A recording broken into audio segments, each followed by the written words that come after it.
Hello, everyone, and welcome to the Popcorn Cast. In a cinematic landscape filled with reboots and sequels, Challengers emerges as a breath of fresh air, delivering a thrilling tale that captivates from start to finish. Directed by Luca Guadagnino, who did Call Me By Your Name, a movie I quite love, the plot synopsis of the movie reads Tashi, a former tennis prodigy turned coach, turned her husband into a champion.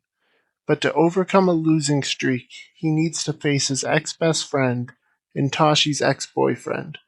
Tashi, a former tennis prodigy turned coach, turned her husband into a champion.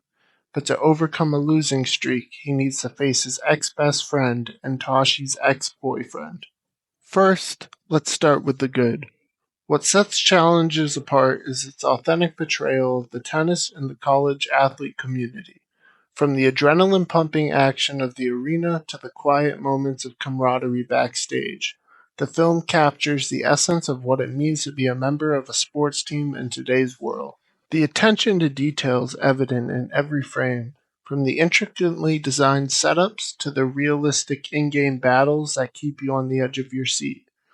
Unfortunately, this will play in a personal negative for me in the film because of a certain character's injury in the film and how they were ranked in the country, just like me for another sport, giving it this eerie feeling I'm not sure if I will want to revisit this film in the future. Moving on, this is undoubtedly Zendaya's best performance, and even though it's a character that you're not meant to like and does everything and anything to grab her hooks into you, and with her being such an A-list actress, I honestly was so invested, I forgot it was Zendaya and realized I was following Tashi the entire time. Another positive I have is it utilized pacing and runtime very effectively, and it had great dialogue that was sometimes even surprisingly funny, which I was not expecting from this type of film.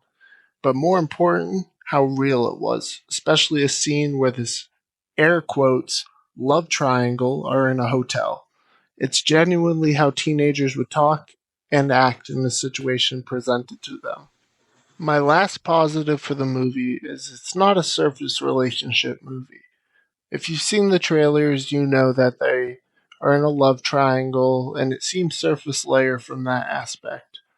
But if you've seen the film, you know it's also a relationship with tennis and a relationship between the used to be best friends, Patrick and Art, which I appreciated the movie for giving me more layers than I expected. Moving on to my mixed, I'll start with my personal one. I mentioned before, I just don't see it having much rewatch value, which is important in rating a movie for me.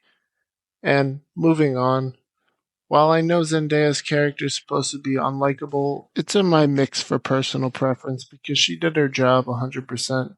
But damn, she is such a bitch. Like, you have to literally deal with her manipulation and cruelty to others that it sometimes made me just straight up unenjoy spending so much time with her. Now, evidently, my last mix is the time jumps in the movie, which I found to be very beneficial to the movie. Now you may be asking me, why the hell is this in the mix category? I only have it in here for people who are not pre-warned and know what they're getting into because you must be paying attention. And for the most part, it pays off, but it also includes to my negatives.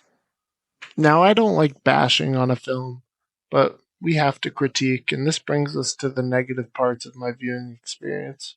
And I may be nitpicking here, but in the third act, the musical score ruined some crucial scenes for me. The techno they use in the movie isn't bad by any means, but fuck me, there are some crucial lines of dialogue I could not hear for the life of me because of this overbearing soundtrack in the third act. The techno they do use efficiently in the movie is used during the intense tennis scenes, which I did very much enjoy, but I could just not get past the sin of not being able to listen to the dialogue that was crucial to the third act. And my last negative has to do with the flashback sequences. It's in my positives, like I mentioned before, but and it was utilized for the most part well. But without getting into spoilers, the third act starts to use a lot of them that honestly could have been presented to the audience in a much different way. Overall, I'm giving Challengers almost a full bag and a verdict of 8 popcorn kernels out of 10.